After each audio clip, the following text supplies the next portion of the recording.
Value समाकलन की exercise का फर्स्ट क्वेश्चन। ये क्या है, 4e³ 3x+1 dx का समाकलन करना है। हमने थ्योरम पढ़ी है, अगर दो पद हैं तो हम उनको अलग अलग करके उनका समाकलन कर सकते हैं, इसलिए हम दोनों को अलग अलग कर दिया। तो इसका क्या होगा, 4 इज कांस्टेंट। हमने ये भी थ्योरम पढ़ी है कि अगर कांस्टेंट है तो वो समाकलन के बाहर आ जाता है, इसलिए हमने को साइड में रख दिया।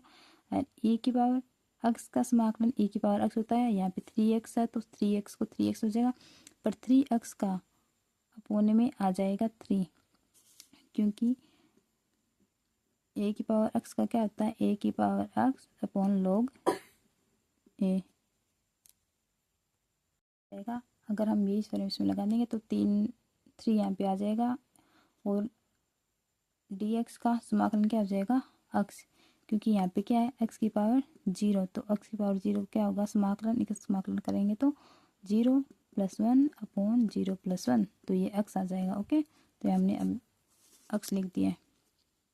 अब नेक्स्ट क्वेश्चन है x² और पूरे ब्रैकेट में 1 - 1/x² dx।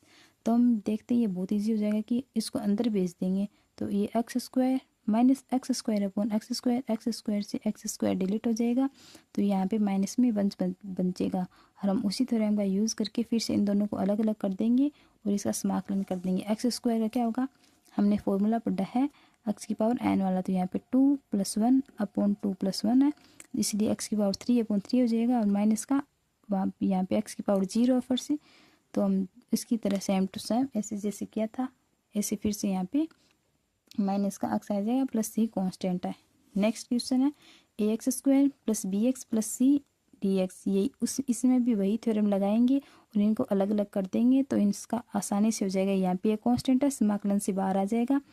x² का यही सेम टू सेम फॉर्मूला लगा के x⁴n का 2 है तो 1 प्लस करेंगे तो क्या हो जाएगा 3, तो अपोन में भी 3 आएगा। Okay, plus b is constant, हम इसको अलग से लिख सकते हैं थ्योरम से। x क्या हो जाएगा, x²/2 x⁴n के फॉर्मूले से। c इज कांस्टेंट है, तो यहाँ पे फिर से x⁴0 आ गई और उसका समाकलन हो जाएगा x plus d is constant. हम इस थ्योरम के थ्रू यहाँ पे पूरा क्वेश्चन सॉल्व हो जाता है बहुत इजी तरीके से। नेक्स्ट क्वेश्चन देखते हैं। नेक्स्ट क्वेश्चन है 2x² + e⁴x। ये वही सेम टू सेम चीज़ है, दो पद है, इनको अलग अलग कर देंगे।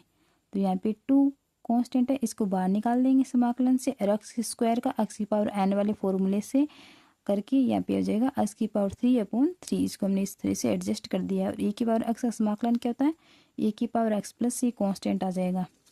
ओके, अब नेक्स्ट क्वेश्चन में क्या है, इसकी होल स्क्वायर है, और हमने छोटी क्लास में पढ़ा है कि इसका होल स्क्वायर a - b की होल स्क्वायर होती है a² + b² - 2ab।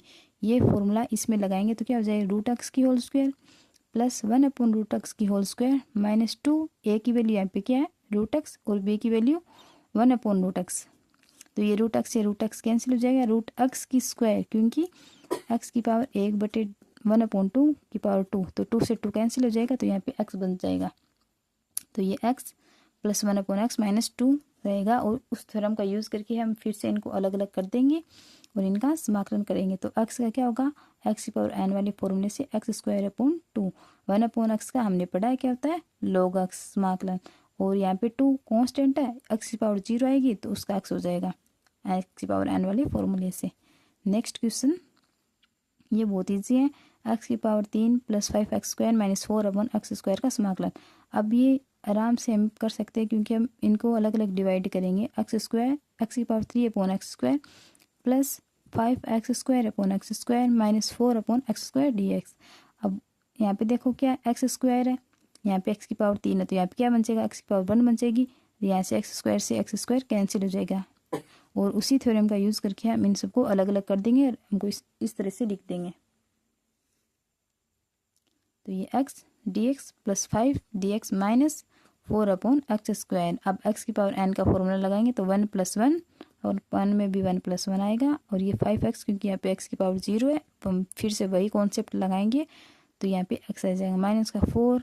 अब देखो यहाँ पे क्या है, यहाँ पे x² जो है अपोन में है, तो हम ये x की पावर ऊपर जाएगा क्या हो जाएगी माइनस की +1, वही x वाला एक्स की पावर एन वाले फॉर्मूला लगा के हम ये कर देंगे। तो ये क्या हो जाएगा, x square upon 2 plus 5x minus, यहाँ पे -7 होगा और यहाँ पे ऑलरेडी माइनस है, तो यहाँ पे क्या हो जाएगा प्लस, यहाँ पे x की पावर -1 आएगी, तो हम इसको लिख सकते हैं 1/x है, प्लस में c is constant. This is answer.